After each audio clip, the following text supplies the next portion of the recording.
Over 7 years, GT Academy has taken the best gamers from around the world and transformed them into professional racing drivers. Winners have gone from virtual to reality, competing around the globe, winning podiums and racing in the top class of the biggest races on the planet. This racing experiment has gone on to be the most innovative driver development program in the world and has embraced gamers from over 30 countries worldwide, producing more winners than ever. But there have been errors, crashes and failures. For every podium, there have been retirements. Not every winner at GT Academy has made the grade. This year, to make sure they succeed, we'll follow the team as GT Academy goes back to basics.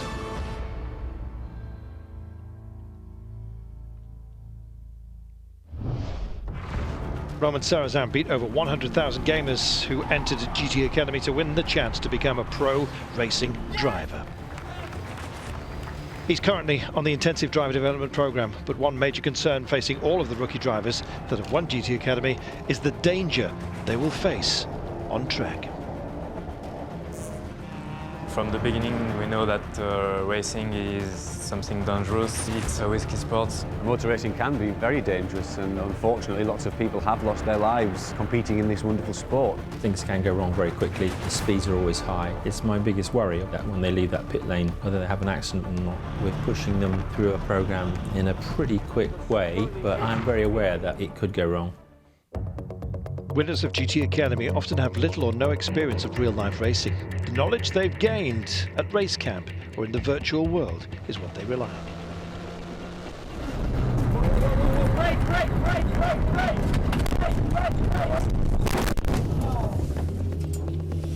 Okay, we've had a big one, we're in the wall.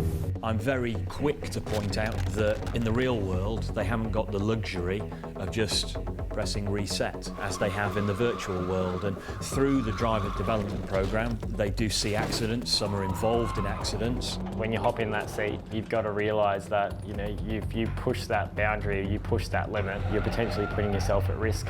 They've got to develop this sixth sense of what's going on around them, and perhaps that's something that they don't quite have because they haven't had a 15-year karting career.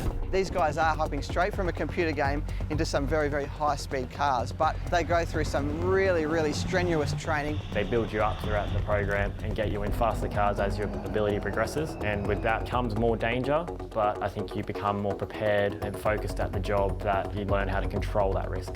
By the time they kind of graduate out of the driver development program into the endurance racing world, they're wise enough to understand the dangers of what can happen. For the gamers that won the competition, they feel that virtual experience has helped their real-life development.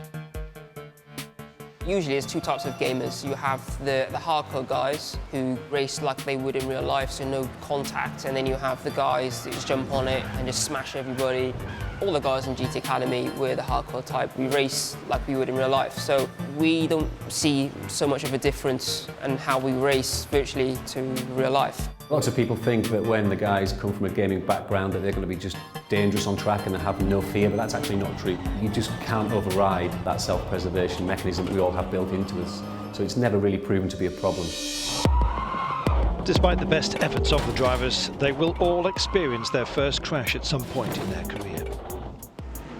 Bosch! Round he goes into the gravel! Until it happens, you don't really expect it. You don't really think, well, I'm going to have a crash at some point. You just think that it's going to happen to somebody else. Big shunt, big hit of the dent for Ferrari. Obviously, you're never prepared for a crash. Never. Whoa, big shot, big impact. The McLaren suddenly speared off the road and took the Bentley. I've had big accidents and I broke bones and I broke my back. You're never ready. You just know that it can happen. It's there, it's in your... but you never have to think about it. You don't really fully appreciate how you're going to feel until it's happened, and I think overwhelmingly your first feeling is of disappointment, but you always feel like you've let somebody down, particularly if you feel that it was your fault. It's difficult to pick yourself up from.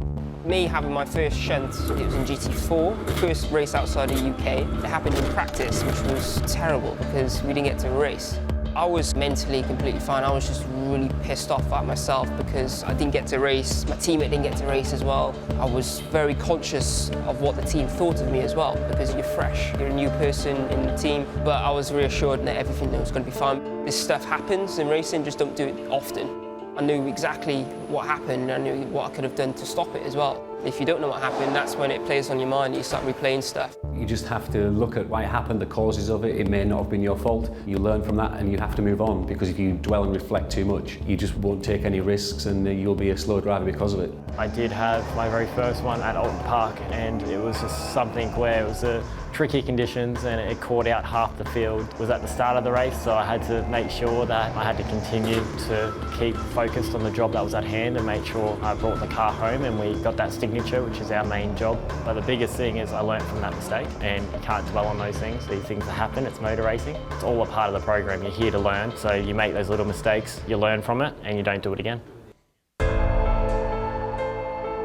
Welcome to this live race day from Donington Park. Not only has new rookie driver Matt had an incident on track, Romain also faced a big crash on his first weekend of racing. It all goes off there, several cars off on the dirt. Romain's first race weekend at Donington didn't go quite according to plan. Romain Sarrazin in the 86 car hooked up with Piers Chandler. The races were really crazy. There was drivers spinning every 2 corners. We were here to have signatures, so we had to finish the race. Other drivers didn't care but finish the race. 2 cars racing in front of him. One of them touches, they spin, and then the car's completely sideways. He can't avoid it. Bang, and quite a big crash.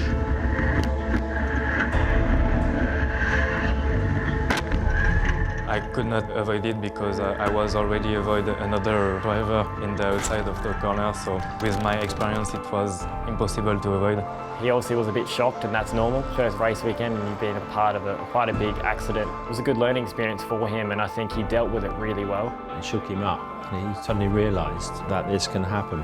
And what we try and do is, assuming that everything's okay medically, and it was, is just get them to try and put it out their head, don't make a big deal of it, keep the lid on it all, and it's the norm for drivers to get back in and go again, which is what he did in the next race. He may well have been a little bit sore from the incident, but within a couple of hours he was back in the race seat and he managed to complete the 3rd race and gain his signatures. You have to crash one day. So my first crash is done. Now I'm focusing to not do that anymore.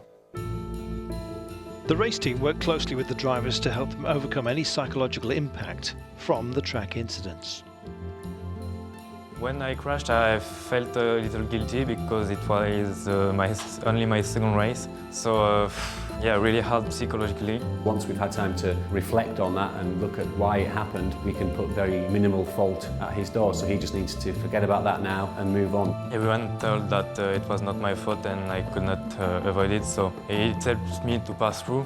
Romain's moved on very well from the incident. He's looked back at it, he's spoken to Chris Gooder, who deals very much with the psychology of the drivers. I think he'll probably not reflect on it ever again. He'll probably remember it, but it's not going to affect him as a driver at all. One of the most important things after a driver has an incident or a shunt is to let them express the emotion. It's always going to be a healthy thing to do. A lot of drivers will go within themselves and bottle it up and not want to talk to anyone about it, and actually that can be quite destructive.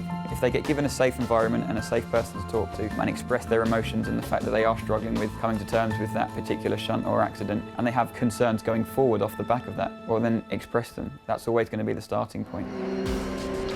To help reduce the risks, the team are careful which tracks they choose for the new drivers.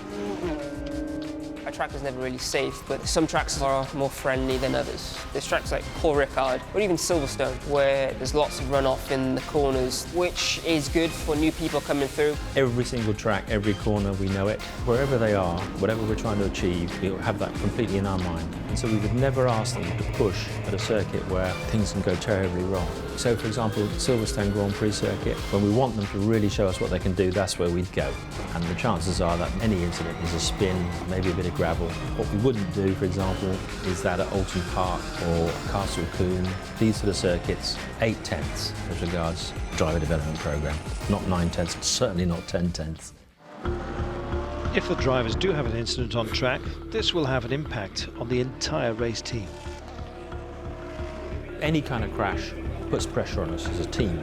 Any damage is expensive, but then take that aside, bring it here, everyone has to work as long as the hours is necessary to get the car back together. If you're not fixing a car, more work can be put into making them faster and faster.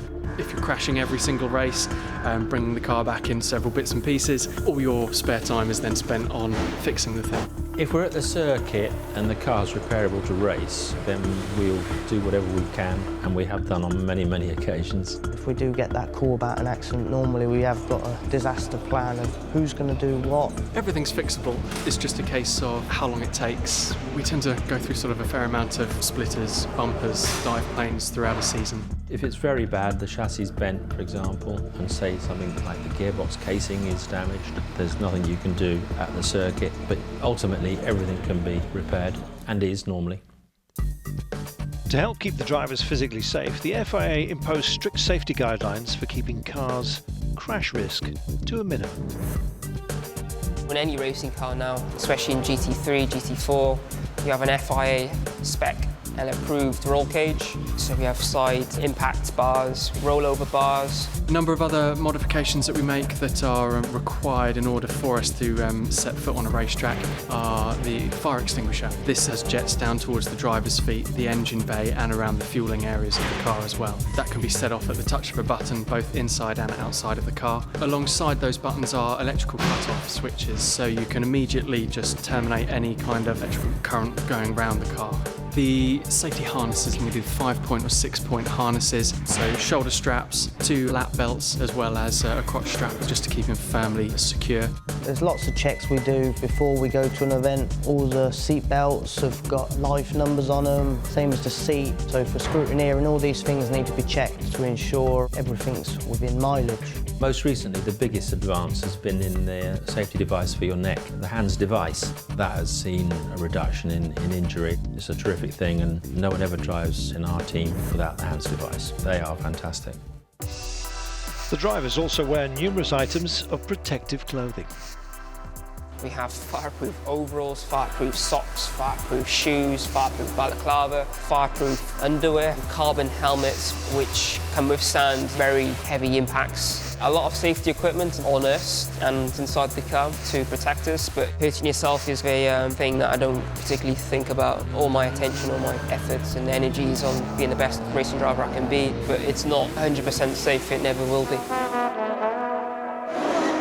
Join us next week to find out how the team prepare for a 24-hour race and how the rookies perform in their very first true endurance race.